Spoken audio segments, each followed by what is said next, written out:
Hello प्यारे विद्यार्थियों, नमस्कार। मैं हूं मुकेश कुमार और आज हमारी मुलाकात लगभग 10 दिन के बाद हो रही है, क्योंकि अपन थोड़ा सा बिजी थे। और इस प्लेटफॉर्म के माध्यम से आपको अपना जो टेंस का टॉपिक लगातार चल रहा है, और टेंस के टॉपिक में अपन प्रेजेंट टेंस पूरा कर चुके हैं। प्रेजेंट के बाद में अपन पास्ट सिंपल टेंस पढ़ चुके हैं। पास्ट सिंपल टेंस के बाद में अपन पास्ट कंटिन्यूअस टेंस की चर्चा कर चुके हैं। नेक्स्ट अपन चर्चा करने वाले हैं पास्ट परफेक्ट टेंस के विषय में।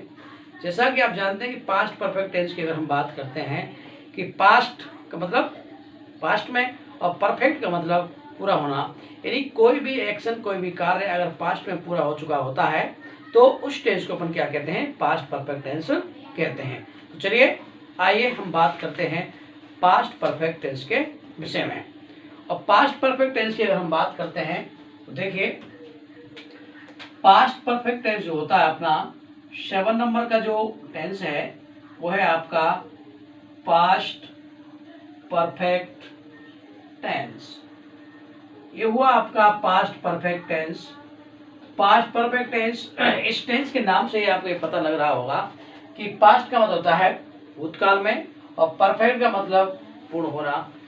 तो कोई भी कार्य अगर पास्ट टेंस में पूरा हो जाता है तो उसे हम कहते हैं क्या? Past perfect tense. अब बात करते हैं हम पास्ट परफेक्ट टेंस के आइडेंटिफिकेशन के विषय में कि इस टेंस की आइडेंटिफिकेशन क्या होती है। तो आइडेंटिफिकेशन शब्द से आप पहले भी भली भांति परिचित हैं कि आइडेंटिफिकेशन का मतलब होता है यहाँ पर क्या? पहचान। कि टेंस की पहचान क्या है। टेंस की पहचान क्या है? देखिए क्या है टेंस की पहचान, यानी कि पास्ट टाइम में, यानी कि पास्ट टाइम में कार्य का पूरा होना, पास्ट टाइम में कार्य का पूरा होना पाया जाता है। एक तो ये बात यहां तक फ्री होती है कि पास्ट टाइम में कार्य का पूर्ण होना पाया जाता है। इसके साथ ही क्या है कि हिंदी वाक्यों के अंत में अगर हम बात करते हैं कि हिंदी वाक्यों के अंत में, हिंदी वाक्यों के अंत में चुका था, चुकी थी, चुके थे या आया था, गया था, आई थी जैसे शब्द पाए जाते हैं। हिंदी वाक्य के अंत में चुका था, चुकी थी, चुके थे या आया था, गया था, गई थी जैसे शब्द पाए जाते हैं। तो इस आइडेंटिफिकेशन के द्वारा डियर स्टूडेंट आप किसी भी सेंटेंस को हिंदी में अपन क्या कर सकते हैं? उसको आइडेंटिफाई कर सकते हैं, यानी कि हम पहचान सकते हैं कि हमारा जो ये टेंस है वो कौन सा है? पास्ट परफेक्ट टेंस होता है। अब नेक्स्ट अपन बात करते हैं इस टेंस की हेल्पिंग वर्ब के विषय में कि इस टेंस की हेल्पिंग वर्ब क्या होती है।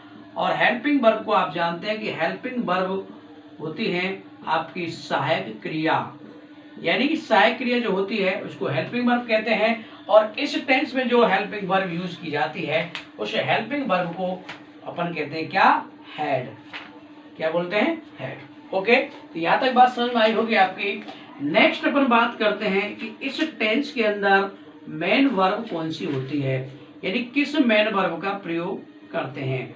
वो मैं आपको पहले भी बता चुका हूं कि जितने भी परफेक्ट होंगे, परफेक्ट का मतलब पूर्ण होना, और वर्ब की थर्ड फॉर्म जो होती है, कोई भी टेंस हो परफेक्ट, चाहे वो प्रेजेंट परफेक्ट हो, पास्ट परफेक्ट हो या फ्यूचर परफेक्ट हो, सभी के अंदर मेन वर्ब की थर्ड फॉर्म का प्रयोग किया जाता है। तो उम्मीद कर रहा हूं यहां तक बातें आपको क्लियर हो रही होंगी। अब बात करते हैं अपन कि सेंटेंस पैटर्न के विषय में कि अगर मान लो इस टेंस का आपके लिए कोई भी सिंपल सेंटेंस अगर दिया गया हो, उस सिंपल सेंटेंस को अपन हिंदी से इंग्लिश में ट्रांसलेट किस प्रकार करते हैं, तो इसके लिए क्या है कि अपने पास एक पैटर्न होता है। वो पैटर्न क्या होता है, वही पैटर्न है आपका। सबसे पहले सेंटेंस में आप सब्जेक्ट आइडेंटिफाई करेंगे और सब्जेक्ट आइडेंटिफाई करने के बाद में सेंटेंस टेंस के अकॉर्डिंग अपन इसकी एचबी यानी कि हेल्पिंग वर्ब का प्रयोग करेंगे, हेड का। और उसके बाद में आती है इसकी क्या, मेन वर्ब, एमबी की कौन सी फॉर्म, थर्ड फॉर्म का प्रयोग करेंगे। और एमबी थर्ड के बाद में अगर सेंटेंस में कोई ऑब्जेक्ट होगा तो उस ऑब्जेक्ट का प्रयोग करेंगे। और ऑब्जेक्ट के बाद में अगर सेंटेंस कोई एडवर्ब है तो उसका प्रयोग करेंगे। और अंत में हम फुल स्टॉप का प्रयोग कर देंगे।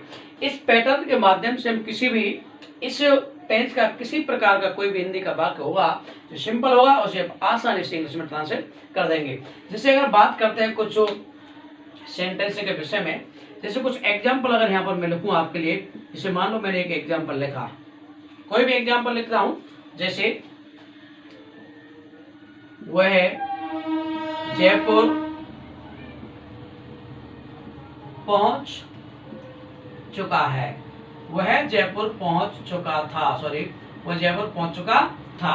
तो इस सेंटेंस को आप देख रहे हैं कि चुका था, इसका मतलब इसको हमने आइडेंटिफाई कहां से किया था, चुका था जो वर्ड है हमारा, इससे आइडेंटिफाई कर दिया हमने कि ये जो सेंटेंस आपको दिया गया है वो सेंटेंस किसका है, पास्ट परफेक्ट टेंस का। अब आपने आइडेंटिफाई कर लिया, इसमें वर्ब क्या है, एक्शन क्या हो रहा है आपका, पहुंचने का, तो एक्शन जो होता है वो वर्ब कहलाती है। और जयपुर एक स्थान है इसलिए अपन क्या कहेंगे, उसको एडवर्ब ऑफ प्लेस कहेंगे। और यहाँ पर वह है, आप जानते हैं किसी भी कार्य को करने वाला जो होता है डॉग, उसको क्या कहते हैं अपन लोग, सब्जेक्ट बोलते हैं। तो यहाँ पर इतना होने के बाद में हमने सारी चीजों को क्या कर दिया, यहाँ पर आइडेंटिफाई करके हमने रख दिया, कौन सब्जेक्ट है, कौन वर्ब है, कौन इसमें ऑब्जेक्ट है, क्या है, कौन एडवर्ब है, सारे वर्ड को अपने पहचान लिया। इसके बाद में अपन पैटर्न के पैटर्न क्या कहते हैं, सबसे पहले लाइए आप सब्जेक्ट। सब्जेक्ट कौन है इसमें, वह है। आप जानते हैं कि वह जो होता है, वह जो वर्ड होता है, इसका प्रयोग हम दो कंडीशन में करते हैं कि एक वह वर्ड के लिए लिखते हैं अपन ही, और दूसरा वह के लिए लिखते हैं क्या, सी। अगर सब्जेक्ट अपना कोई पुल्लिंग होता है यानी कोई मेल होता है, उसके लिए अपन ही का प्रयोग करते हैं। और सब्जेक्ट अपन का कोई स्त्रीलिंग होता है, उसके लिए क्या करते हैं, हम सी का प्रयोग करते हैं। तो यहाँ पर चुका था यानी कि हमारा सब्जेक्ट क्या है, कोई ना कोई पुल्लिंग है, इसलिए हम सब्जेक्ट ही के स्थान ही का प्रयोग कर देंगे, किसके स्थान पर, वह के स्थान पर। हमने सब्जेक्ट लिखा, सब्जेक्ट के बाद आता है आपका एचबी हेड का प्रयोग, हमने यहाँ पर हेड का प्रयोग किया। इसके बाद में कहता है मेन वर्ब। मेन वर्ब कौन सी है इसमें, पहुंचना। आपको पता है एमबी की थर्ड फॉर्म पहुंचना, देखिए रीच फर्स्ट फॉर्म होती है, रीच्ड सेकंड फॉर्म होती है, और रीच्ड क्या होती है, थर्ड फॉर्म। यानी कि एमबी थर्ड का प्रयोग करेंगे तो किसका प्रयोग कर देंगे हम, रीच्ड का। तो आपने क्या किया कि पैटर्न में से सब्जेक्ट का प्रयोग किया, हेड का प्रयोग एचबी का कर दिया, एमबी थर्ड का प्रयोग कर दिया। अब आता है आपका कौन, ऑब्जेक्ट। इस सेंटेंस में आप देख रहे हैं हिंदी का जो वाक्य दिया गया है इसमें कोई भी ऑब्जेक्ट नहीं है, ऑब्जेक्ट नहीं है तो छोड़ देते हैं उसको। ऑब्जेक्ट के बाद में आता है क्या, एडवर्ब। एडवर्ब क्या है इसमें, जयपुर। जयपुर क्या है आपका, एक एडवर्ब ऑफ प्लेस है। आप जानते हैं एडवर्ब ऑफ प्लेस का क्या है, गंतव्य है। और एडवर्ब ऑफ प्लेस से पहले किसका प्रयोग करेंगे अपन, टू का, टू जयपुर। तो सेंटेंस आपका हिंदी में क्या था, वह जयपुर पहुंच चुका था। तो इसका अगर इंग्लिश में हम ट्रांसलेट करेंगे तो पैटर्न क्या करेंगे, आसानी से हो जाएगा, he had reached to Jaipur, और फुल स्टॉप लगाएंगे और ये आपका बिल्कुल एकदम से क्या हो जाएगा, करेक्ट हो जाएगा। नेक्स्ट एग्जाम्पल की अगर मैं बात करता हूं, एक एग्जाम्पल और भी लिखता हूं, जैसे कवि ने, किसने, कवि ने एक कविता, कवि ने एक कविता लिखी थी। आपको हिंदी में दिया गया है, कवि ने एक कविता लिखी थी। सेंटेंस आपको इस तरह से दे दिया गया और आप देखेंगे यहाँ पर लिखी थी यानी कार्य समाप्त हो गया, तो इससे आइडेंटिफाई हो गया कि टेंस कौन सा आपका, पास्ट परफेक्ट है। पास्ट परफेक्ट के बाद में आपने देखा कि इसको लिखने वाला कौन था, तो लिखना क्या हो गया, आपकी एक वर्ब हुई। और इस वर्ब को लिखने वाला कौन था, कवि, ये हुआ आपका सब्जेक्ट। और इसने क्या लिखा, आपको पता है, मैंने पहले बताया आपको कि जहां पर हम क्या से प्रश्न करते हैं, क्या के जवाब में जो भी आंसर आता है वो क्या कहलाता है, आपका ऑब्जेक्ट। कि कवि ने क्या लिखा, एक कविता लिखी, तो ये कहलाएगा क्या, ऑब्जेक्ट। तो इस प्रकार से आपने इसको सेंटेंस को एनालिसिस कर दिया, सेंटेंस में कौन चीज क्या है। और अब पैटर्न के अकॉर्डिंग वही आपका पैटर्न है सब्जेक्ट कभी। कभी का मतलब हम किसी एक विशेष कभी, देखो कभी आप जानते हैं कि कभी का जो मीन्स होता है पॉइंट, लेकिन हम किसी विशेष कवि के विषय में बात करते हैं, इस चीज को हम जानते हैं कि हम किस कवि की बात कर रहे हैं, इसलिए हमने उस कवि को क्या कर दिया, डेफिनेट कर दिया। और डेफिनेट होने के कारण हम उसके लिए डेफिनेट आर्टिकल किसका प्रयोग करते हैं, द का प्रयोग करते हैं। तो मैंने यहाँ प्रयोग किया द पोएट, द पोएट लिखा। द पोएट के बाद में एच बी हेड का प्रयोग किया, और हेड के बाद में M B third. M B third क्या है, लिखना, लिखना के लिए वर्ब होती है आपकी क्या होती है साहब, राइट। सेकंड फॉर्म होती है इसकी रोट, और थर्ड फॉर्म होती है इसकी क्या, रिटन। यहाँ पर हम लिख देंगे क्या, had written, the poet had written. उसके बाद में ऑब्जेक्ट क्या है इसमें, एक कविता, एक का मतलब और कविता को बोलते हैं क्या, पोएम। इस प्रकार से कवि ने एक कविता लिखी थी, the poet had written a poem. तो इस प्रकार से आपको क्या है, ये दोनों ही एग्जाम्पल बहुत ही आसान तरीके से आपकी समझ में आ चुके होंगे।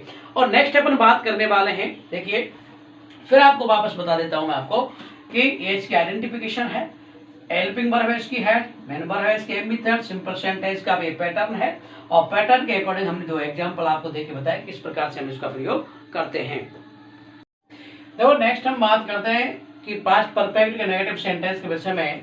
नेगेटिव सेंटेंस का जो पैटर्न होता है वो क्या होता है, सबसे पहले सब्जेक्ट आता है, हेड होती है, और उसके बाद में नोट लगता है, बाकी सारा सिंपल सेंटेंस की तरह ही होता है। अगर मैं बात करता हूँ यहाँ पर कुछ एग्जाम्पल के विषय में कि यहाँ पर जैसे एग्जाम्पल किस तरह से हो सकते हैं, तो देखना कि रमन ने एक पत्र नहीं पढ़ा था, रमन ने एक पत्र नहीं पढ़ा था। इस सेंटेंस में पत्र को पढ़ने वाला कौन था, रमन। इसका मतलब रमन हुआ इसका कौन, डुअर, और डुअर कहते हैं लोग सब्जेक्ट। अब रमन ने एक्शन क्या नहीं किया था, पढ़ने का, तो पढ़ना हुआ इसकी क्या, वर्ब। नहीं क्या है इसमें, एक नेगेटिव वर्ड है, और ऑब्जेक्ट क्या नहीं पढ़ा, तो उसने एक पत्र, एक पत्र हुआ आपका ऑब्जेक्ट। इस प्रकार से आपने सेंटेंस को एनालिसिस कर दिया। अब आप देख रहे हैं यहाँ पर कि यहाँ पर ये जो पास्ट परफेक्ट सेंटेंस है, पैटर्न के अकॉर्डिंग ही हम इसको क्या करेंगे कि सबसे पहले लाएंगे सब्जेक्ट कौन सा, रमन। सब्जेक्ट रमन है तो हमने यहाँ पर रमन लिख दिया। उसके बाद में हेल्पिंग वर्ब है टेंस की, हेड, आपने हेड लगाया। उसके बाद में नेगेटिव वर्ड आया आपके लिए क्या, नॉट, तो आपने नॉट का प्रयोग किया, और नॉट के बाद में एम बी थर्ड। देखिए पढ़ने की जो वर्ब होती है आप जानते हैं सभी लोग, रीड, राइट और रेड। आप देख रहे हैं कि तीनों ही फॉर्म इसकी एक जैसी हैं, और जो मेन वर्ब की तीनों फॉर्म एक समान होती हैं उनको अपन क्या कहते हैं, उनको कहते हैं अपन क्या, रेगुलर वर्ब। इस चीज को भी आप अपने आप में ध्यान रखेंगे। तो ये क्या है, रेगुलर वर्ब, यानी कि बेवर्ब जिनकी तीनों फॉर्म एक समान होती है उनको अपन कहते हैं रेगुलर वर्ब। तो आपने क्या देखा, नोट लगा, नोट के बाद में एमबी की third form read. Raman had not read what, एक पत्र, अ लेटर। तो यहाँ पर आपका क्या है, फुल स्टॉप। और ये सेंटेंस बहुत ही आसानी से क्या हुआ कि हिंदी से आपका इंग्लिश में ट्रांसलेट हो गया। नेक्स्ट एग्जांपल की अगर मैं बात करता हूं आपसे, जैसे नेक्स्ट एग्जांपल लिखें कि उन्होंने खाना नहीं पकाया था, उन्होंने खाना नहीं पकाया था। तो उन्होंने क्या कारण नहीं किया, पकाने का। क्या पकाने का, खाना। तो करने वाला कौन हुआ उसको, उन्होंने, यानी कि सब्जेक्ट। एक्शन क्या नहीं किया उसने, पकाने का, वर्ब। नहीं आपका एक नेगेटिव वर्ड हुआ, और क्या नहीं पका उसने, खाना, ये हुआ आपका क्या, ऑब्जेक्ट। अब पैटर्न के अकॉर्डिंग क्या करेंगे आप, वही सिस्टम है आपका। सबसे पहले सब्जेक्ट देखना, आप सोच रहे हैं कि भाई उन्होंने की अंग्रेजी क्या होती है, उन्होंने क्या होता है, देखो तो चाहे वे हो या उन्होंने हो, इन दोनों ही शब्दों के लिए जो सब्जेक्ट का प्रयोग होता है उसको क्या होता है, दे का प्रयोग होगा। ध्यान रखें इस चीज को। तो यहां पर लिखूंगा मैं क्या, सबसे पहले सब्जेक्ट दे, helping verb had, negative word not, M method पकाना। तो पकाने के लिए आप जानते हैं कि सबसे पहले एम पर कुक, कुक्ड और कुक्ड। यानी कि एमबी थर्ड क्या होगी, पकाने की, कुक्ड। तो दे हैड नॉट कुक्ड क्या, फूड, खाने को बोलते हैं लोग फूड, और फुल स्टॉप। तो इस प्रकार से आप क्या कर सकते हैं कि नेगेटिव पास्ट परफेक्ट का अगर आपको नेगेटिव सेंटेंस दिया गया हो तो इस पैटर्न को याद रख के आप क्या कर सकते हैं कि आसानी से किसी भी हिंदी वाक्य का आप उसको इंग्लिश में ट्रांसलेट करके उसका इंग्लिश सेंटेंस बना सकते हैं। नेक्स्ट अगर मैं बात करना चाहूंगा तो नेक्स्ट बात आता है आपका, नेक्स्ट सेंटेंस आता है कौन सा, इंटरोगेटिव सेंटेंस। अब इंटरोगेटिव सेंटेंस के विषय में मैं हर बार आपको चर्चाएं कर रहा हूं कि इंटरोगेटिव सेंटेंस जो होते हैं वो इंटरोगेटिव सेंटेंस कितने प्रकार के होते हैं, 2 प्रकार के होते हैं। और दोनों प्रकार के इंटरोगेटिव सेंटेंस के विषय में सब प्रत्येक टेंस में आपको चर्चाएं कर रहा हूं कि इंटरोगेटिव सेंटेंस यानी कि एक तो वो होते हैं जो किसी न किसी हेल्पिंग वर्ब से प्रारंभ होते हैं, और हेल्पिंग वर्ब से प्रारंभ होने वाले क्वेश्चन को क्या कहते हैं अपन लोग, एक यस नो टाइप क्वेश्चन भी अपन को बोल सकते हैं। पहला तो ये होता है। दूसरे क्या होते हैं जो किसी न किसी WH वर्ड से प्रारंभ होते हैं, उनको अपन WH वर्ड टाइप क्वेश्चन भी बोल सकते हैं। ठीक है, तो इसका पैटर्न क्या होता है, अगर मैं पैटर्न की बात करूं तो पैटर्न सबसे पहले वही आपका पैटर्न होता है, क्या होगा पैटर्न, सबसे पहले अगर सेंटेंस WH वर्ड से प्रारंभ हुआ तो WH वर्ड का प्रयोग करेंगे। ओके, नेक्स्ट में बात करता हूं अगर सेंटेंस आपका हेल्पिंग वर्ब से प्रारंभ हो, यानी कि हिंदी में जो वाक्य क्या से प्रारंभ होगा, किससे प्रारंभ होगा, क्या से प्रारंभ होगा, उस वाक्य को अपन क्या कहेंगे कि हेल्पिंग वर्ब वाला क्वेश्चन या यस नो टाइप क्वेश्चन। तो अगर क्या से प्रारंभ होता है तो इसका मतलब हेल्पिंग वर्ब से प्रारंभ होगा, और उसके प्रारंभ करेंगे किससे, हेड से। उसके बाद में आएगा आपका सब्जेक्ट, और सब्जेक्ट के बाद में आएगी आपकी एमबी की थर्ड फॉर्म, इसके बाद में आएगा आपका ऑब्जेक्ट, और ऑब्जेक्ट के बाद में एडवर्ब होगा तो एडवर्ब आएगा, और अंत में एक इंटरोगेशन मार्क आएगा जो आपके सेंटेंस को बिल्कुल आइडेंटिफाई करने का कार्य करता है कि जहां भी आपको इंटरोगेशन मार्क मिलेगा आप बिल्कुल विदाउट एनी कंफ्यूजन आप क्या कहेंगे कि सेंटेंस कैसा इंटरोगेटिव सेंटेंस है। अब मैं बात करूं आपसे कि भाई किस प्रकार के एग्जाम्पल हो सकते हैं, तो एग्जाम्पल की अगर मैं बात करता हूं तो देखिए एग्जाम्पल क्या हो सकते हैं, देखना कि एग्जाम्पल मैं लिखता हूं आपके लिए कि क्या तुमने अपना पाठ याद नहीं किया है, सॉरी, क्या तुमने अपना पाठ याद किया था, इंटरोगेटिव सेंटेंस है। अगर आपने किया होगा तो आप कहेंगे यस, और नहीं किया होगा तो नो। इसका मतलब आपका जो सेंटेंस है वो किससे प्रारंभ हुआ, क्या से। और जब सेंटेंस क्या से प्रारंभ होता है इसका मतलब सेंटेंस आप कौन सा, यस नो टाइप वाला, और यस नो टाइप वाला क्वेश्चन किससे प्रारंभ होगा, हेल्पिंग वर्ब से। तो यहाँ पर क्या जो काम करेगा वो किसका काम करेगा, हेल्पिंग वर्ब का। तुमने या तुम, ये हुआ इसका सब्जेक्ट। क्या नहीं किया, याद नहीं किया, ये होती है वर्ब, और अपना पार्ट होता है आपका क्या, ऑब्जेक्ट। आसानी से बिल्कुल उसको ट्रांसलेट कर सकते हैं। सबसे पहले क्या है, सेंटेंस किससे प्रारंभ हुआ आपका, क्या से, हेल्पिंग वर्ब से, तो कहां से लिखेंगे, यहां से। सबसे पहले HB आएगा क्या, हेड। हेड के बाद सब्जेक्ट आएगा तुमने, यानी कि यू। MB थर्ड, याद करना या सीखना, लर्न टू, क्योंकि आप जानते हैं कि लर्न, लर्नड और लर्नड, आप इसको लर्न भी लिख सकते हैं और आप इसमें भी लिख सकते हैं। तो इसकी एमबी थर्ड क्या हुई, learn. Have you learned what, अपना पाठ, तो अपना का मतलब योर, और पाठ को कहते हैं क्या, लेसन। तो क्या तुमने अपना पाठ याद किया था, had you learned your lesson, और अंत में क्या है आपका इंटरोगेशन मार्क, क्योंकि सेंटेंस में क्या नहीं है, एडवर्ब नहीं है। नेक्स्ट एग्जांपल की अगर मैं बात करता हूं, जैसे नेक्स्ट एग्जांपल और लिखते हैं कि जैसे आप जयपुर क्यों गए थे, आप जयपुर क्यों गए थे, इसका मतलब क्यों आया है सेंटेंस में, क्यों, आप जानते हैं कि क्यों जो आता है, इस क्यों एक WH वर्ड होता है जिसका मतलब होता है वाई। ओके, तो सबसे पहले ये WH वाला क्वेश्चन है, तो सबसे पहले क्या लिखेंगे हम लोग, वाई। उसके बाद हेल्पिंग वर्ब हैड, उसके बाद सब्जेक्ट क्या है आपका आप या यू। वाई हैड यू और जाना, जाने को कहते हैं गो, इसकी थर्ड पर होती है गॉन। कहां पर? टू जयपुर। और ये आपका इंट्रोडक्शन मार्क लग जाता है।